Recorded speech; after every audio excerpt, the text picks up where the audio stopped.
News in European and American markets in Charles Schwab World Market Update. Whoopi's back. Back to Camelot? Armed with a laptop, she must find her way back to the present while debugging some pretty nasty protocols. Children Festival Special, A Night in Camelot, Wednesday night at 8. You are advised to swim only at beaches managed by the Leisure and Cultural Services Department. Do not enter the water when the shark warning flag and the red flag are hoisted. Avoid swimming in the sea at dawn, dusk, in murky water, at night, or in the absence of lifeguards. You should not swim if you have any open wound or if you are bleeding. Always follow the instructions of lifeguards and policemen at the beach. The world's most talented players in the most important and historic tennis tournament.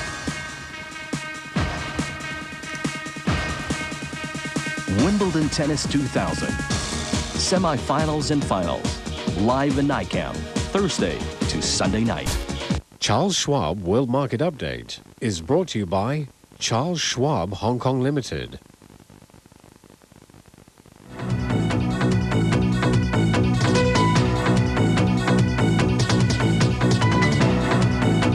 Good evening and welcome to World Market Update, and we begin with New York with Dow Jones picking up more than 31 points. Nasdaq and S&P 500 are also up. With the US 30-year Treasury bond is priced at 105 and yielding at 5.88%. The gold is trading at 287.65 cents per ounce.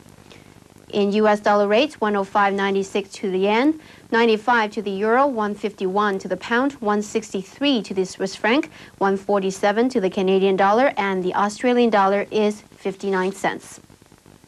And in Europe, major indices are up. And the Hang Seng London Index is also up by 22 points. And looking at the numbers, HSBC 88.50, Cheung Kong 87.50, Hutchison 99.50, 34.50 for Henderson Land. Sun Hung Kai Property $57, 16.85 for Cable and Wireless HKT. Wharf is $14. Hong Kong Electric $24.90 and Cathay Pacific is $14.40. Stay with us for the news.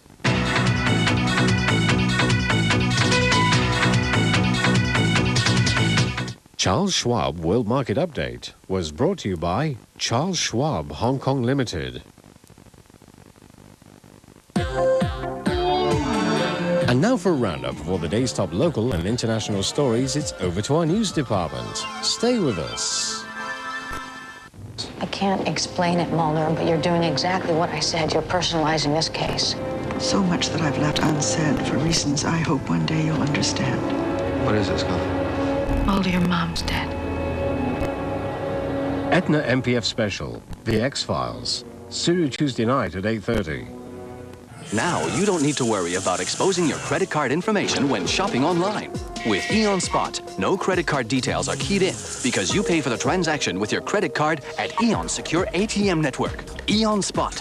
Why hesitate to shop online? The new Eon multimedia station takes your idea of fun and leisure to another dimension. Enjoy shopping, games, entertainment, and a wealth of topical information. Plus, you can use Eon Spot to settle your online payments with ease. Come and try the Eon multimedia station today.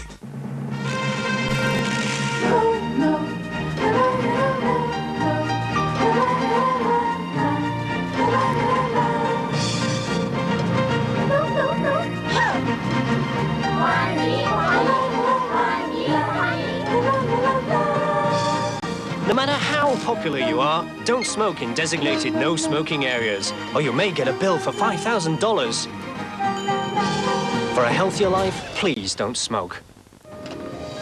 Mr. President, this is Special Agent Gina Toscano. How do you do? I was having fun, but you come within 100 meters of me and my protection like quadruples. Hey, Zoe, do me a favor. Walk on the other side of me, would you?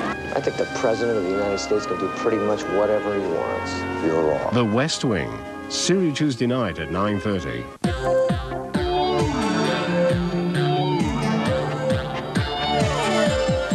This is TVB Pearl.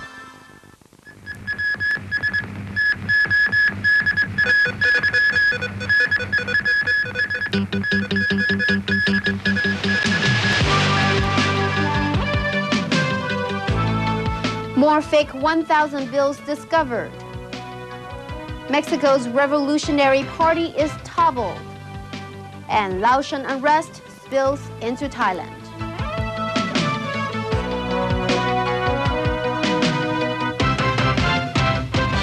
Good evening. 13 fake $1,000 banknotes were found this morning at a Yunlong bank. A bank teller discovered the counterfeits when a woman was making a deposit. This Bank of China branch in Yunlong is the location of the latest counterfeit discovery. At about 10 o'clock this morning, a woman was trying to deposit $200,000 cash. A bank teller noticed the fake $1,000 notes stacked between the real ones. There was 13 altogether. Her husband was also trying to deposit $260,000, but his stack had no counterfeits. The couple told police the cash was earned through business transactions on the mainland. Police say the $1,000 Hong Kong banknotes are either printed in 1993 or 1995. You can distinguish the fakes from the real thing by looking for a small line between the T and H in the Hong Kong and Shanghai Banking Corporation on the face of the note. And the real notes should contain a better picture of Victoria Harbour with a smoother finish. Police believe the fake notes found today are circulated by another syndicate not related to the one raided last Wednesday. More than $200,000 worth of fake $1,000 notes were found at various Bank of China branches. They're warning the public not to use fake notes or they face criminal charges. In Mexico, it was a landslide victory for opposition candidate Vicente Fox in yesterday's presidential election. His triumph marks the historic defeat of the Institutional Revolutionary Party, whose 71 years in power made it the world's longest ruling party. Tessa Lawton reports. Tens of thousands of Mexicans swarmed into the streets of cities throughout the country to celebrate the victory of Vicente Fox, candidate for the National Action Party. The result of Sunday's vote signaled a historic watershed in the most populous Spanish-speaking country in the world.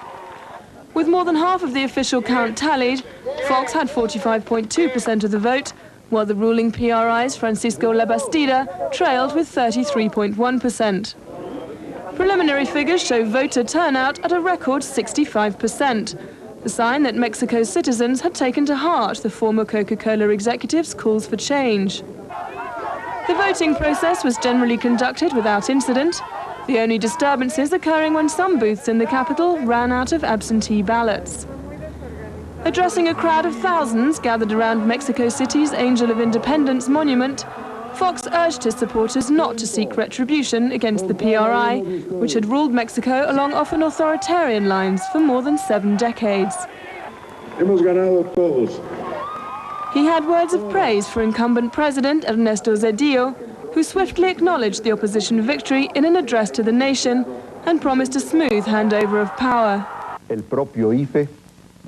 PRI candidate Labastida, whose party had won 13 consecutive victories, some reportedly through outright fraud, appeared shaken by his defeat, but wished Fox well. This year's campaign was seen as remarkably fair by Mexican standards, with opposition parties given unprecedented access to advertising and news coverage. Fox had campaigned for 3 years before achieving victory. He has pledged an end to entrenched corruption and says he'll distribute the nation's riches more equally among its more than 100 million citizens. Tessa Lawton, TVB News. Laotian troops shot and killed 5 anti-government rebels today after about 100 of them seized government offices on the border with Thailand. 27 of them later fled to Thailand, where they were arrested by border police. The rebels had seized immigration and customs offices in a village near Pax, 500 kilometers southeast of Vientiane.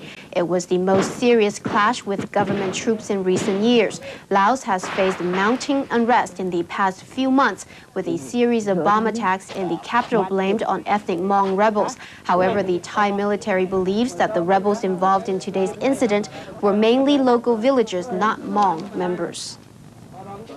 10 survivors of a sunken Indonesian ferry have given harrowing accounts of the unloaded vessel's final moments. The 10 were picked up by a fishing boat yesterday, 4 days after the ship sank in a violent storm. Just hours before the search was to be called off, the survivors were spotted by the crew of a fishing boat about 200 kilometers northeast of Manado on Sulawesi Island. The 4 men and 6 women were dehydrated, sunburned, and weakened by hunger. They had been floating for 4 days, clinging to debris. Searchers have still to find any trace of the remaining passengers and crew.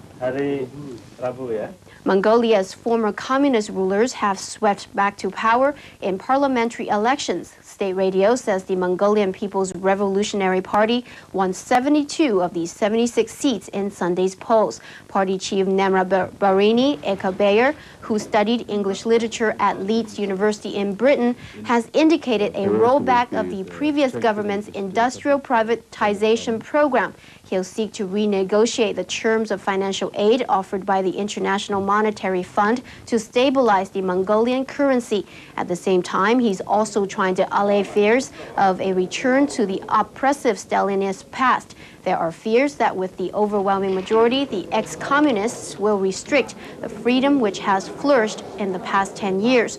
Some hardliners are keen to rein in the press and control of the spread of religion. At least 49 people, mostly Russian soldiers, were killed and scores injured in a series of attacks in Chechnya during the weekend. The worst occurred in Argon, where about 25 Russians died after a truck exploded outside a military dormitory. Another 80 people were injured. Sunday's bombings were the worst since Russia drove Muslim separatists from the republic earlier this year. Premier Zhu Rongji has arrived in Luxembourg on the 3rd leg of his current European tour. Before he left Germany, Zhu said the difficulties encountered by the Hong Kong government now could be resolved easily. Chi Mei Chao reports from Hanover.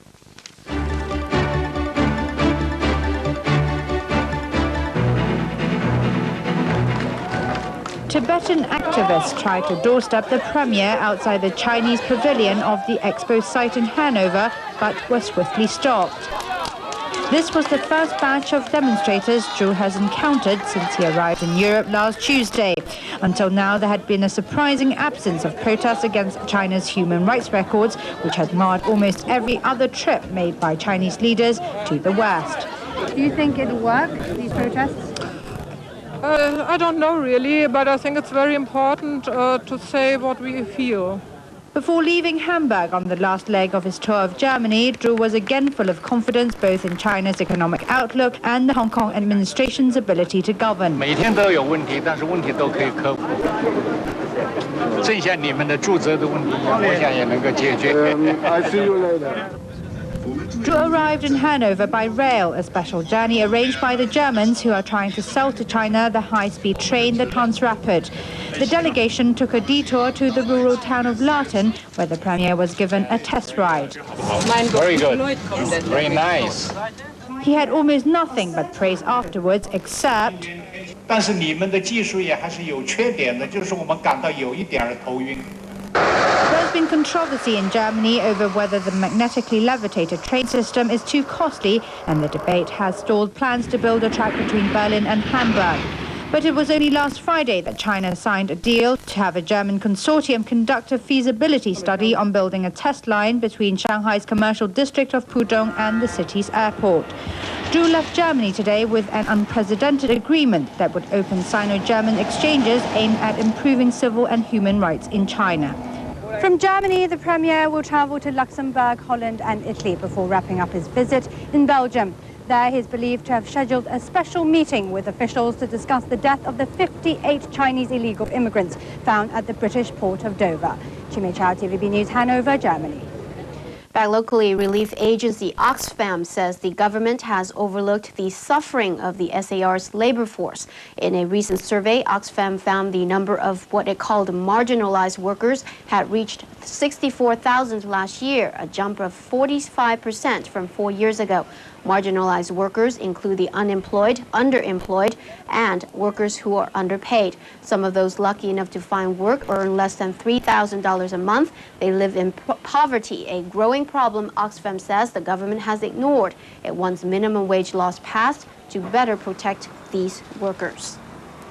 The government is looking into the possibility of rebuilding Tai O Village, which was gutted yesterday by a 4-alarm fire.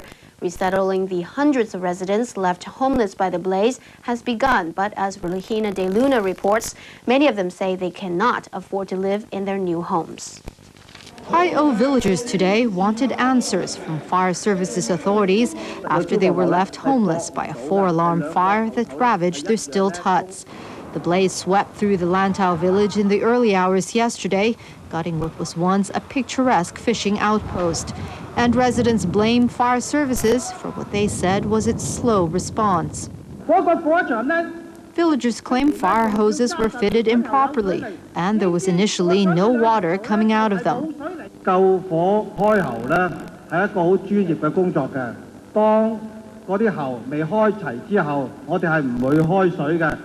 Fire services say computer records show crews were at the scene in 6 minutes. For many villagers like Mr. Ng, it's painful to see the only home they've known in ruins. 150 flats have been set aside in Tai O for the 300 people left homeless by the fire. But as many of the villagers are elderly with limited incomes, residents want the government instead to rebuild their old homes. 有時有啲係規劃或者係防火嗱，或者係環境嘅因素，亦都係需要考慮，所以就唔係咁簡單。但係我哋就盡快研究呢個問題。Until then, the government is continuing to register villagers to find alternate homes for them. Regina De Luna, TVB News. The firm responsible for the substandard construction of 2 blocks of home ownership scheme flats in Yuen Chau Kok can no longer qualify for work under the Housing Authority. The decision to disqualify Zen Pacific Civil Contractors Limited was made by the authority's building committee. Legal action will be taken against the company. The 2 blocks of flats at Yuen Chau Kok will have to be demolished as a result of the short piling. The Department of Justice has instituted civil proceedings on behalf of the ICAC to claim assets controlled by a retired police sergeant. Ex-policeman Han Sum, who died in August last year, left the police force in 1971 after 31 years of service. ICAC inquiries revealed that he received an official income of about $194,000 during his employment, but controlled assets exceeding $4.15 million in properties, cash deposits, business investments, and motor vehicles. 20 people have been injured in a 4-vehicle accident in Kwai Chung earlier this evening. They suffered minor injuries and were sent to Princess Margaret Hospital after being treated at the scene. The accident occurred at around 6:15 on Kwai Chung Road. Police say 3 minibuses and a private car were involved. And in sports, France turned almost certain defeat into victory into the Euro 2000 final against Italy. The French came after from behind to become only the 2nd country since the former West Germany to complete a World Cup and European Championship double. Matthew Bray reports. Italy did not sit deep like they had against Holland, but they had their first scare on 6 minutes when Thierry Henry's shot curled in and hit Francesco Toldo's post. Marco Del Vecchio could have put Italy in front shortly after, but failed to latch on to Stefano Fiore's cross. Yuri Djorkov started instead of Anelka and had this chance when put through by Henry, but Toldo was equal to it. Out of reach for the Azzurri, but pulled his shot wide with only Barthez to beat. Something. Del Piero had another chance on 85, but found it was not to be his or Italy's night. In the 4th minute of normal injury time, Cannavaro failed to clear, finding only Wiltord, whose powerful drive this time beat Toldo and gave France a lifeline. That goal won the European Championship for France and cements their place as one of the best ever international sides. Man of the match, Henry. The victory sparked wild scenes in Paris where 500,000 crammed the Champs-Élysées celebrating another French soccer milestone. Matthew Bray, TVB News. And finally, the weather. A few showers tomorrow with sunny periods and a high of 31 degrees. Good night.